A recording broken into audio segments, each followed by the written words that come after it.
Welcome to The Explainer. Today, we are going to unlock the real story that's hiding inside your team's sprint data.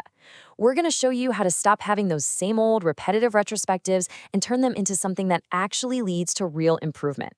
Okay, let's just dive right in. I mean, we've all been in that retrospective, haven't we?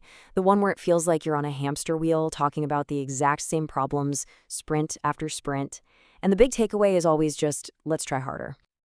It's a super common frustration in the agile world. But what if the problem isn't your team? What if it's not about effort at all?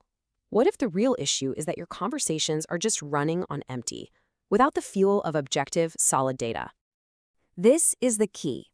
You've got to move from subjective opinions, things like QA felt kind of slow this time, to objective evidence, like, hey, the time in status for QA actually went up by 3 days. See the difference?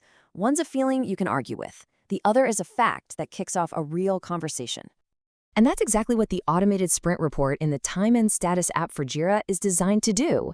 It gives you the hard data you need to turn your sprint into a clear, understandable story. It helps shift your team's focus away from blame and towards actually solving problems together. So let's open up this evidence locker. We're going to look at the first set of clues this report gives you, arming you with the facts you need to have retrospectives that actually lead to change. The very first piece of evidence helps us tackle one of the biggest questions for any team. Are the promises we're making realistic? And, maybe more importantly, can we keep going at this pace without completely burning out? So what you're looking at here is the team velocity chart. It's super simple but powerful. It tracks the work you committed to doing versus the work you actually completed, giving you this awesome snapshot of your team's consistency over the last 7 sprints. This chart really tells the story of your team's rhythm. If that velocity line is pretty stable, it means you're predictable. You can forecast with confidence. But if that line is all over the place, jumping up and down, well, that's your first big clue that maybe you need to look at how you're estimating or find the hidden work that's throwing you off track. Okay, next up, the report helps us look at the human side of things. Because it's not just about what got done, it's about how it got done. Was the sprint workload balanced, or is one person consistently carrying the weight of the team? And this workload chart gives you an instant visual on that. You can see for every single team member what they committed to, what got added to their plate in the middle of the sprint, and what was taken away.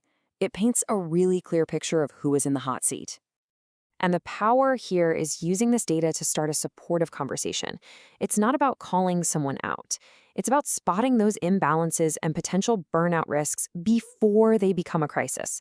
This is how you make sure your team's pace is truly sustainable.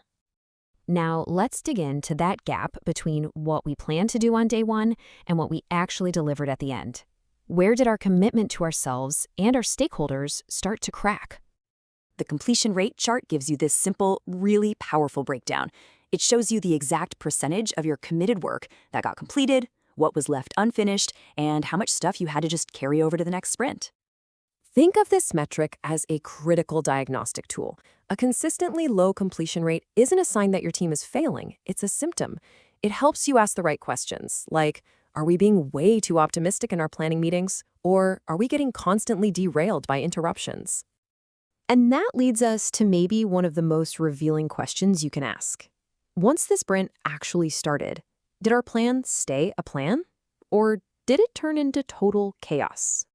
The scope change chart just removes all the guesswork. It tells you, in plain numbers, exactly how much work was added and how much was removed after the sprint was already in motion.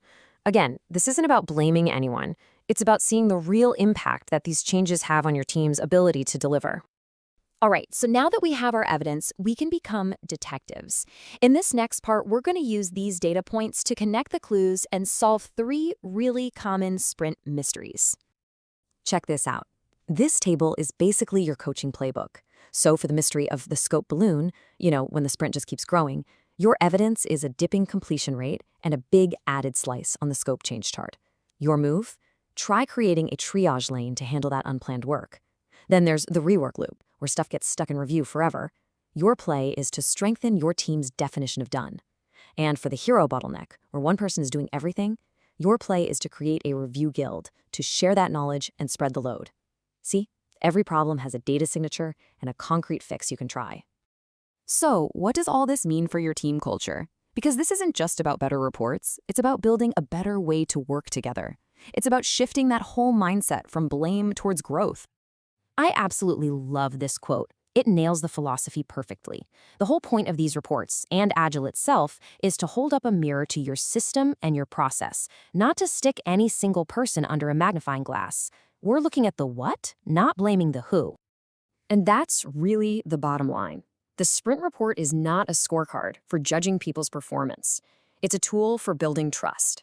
When everybody on the team is looking at the same objective data, you create this amazing foundation of transparency that leads to smarter decisions and a way stronger and more empowered team. So you ready to try this? Here is your dead simple playbook for your very next retrospective. Seriously, you can do this on Monday. 4 steps. Open the report, ask the team, what's one pattern you see? Vote on one small experiment, and then in the next retro, use the new report to see what happened. That's it. That's continuous improvement right there. And that really is the ultimate takeaway. The goal isn't a scorecard, it's clarity. Because when a team has real clarity, they can finally move past that frustrating cycle of asking what went wrong and start focusing on the much more powerful question. Based on what we see here, what did we learn, and how can we get better together?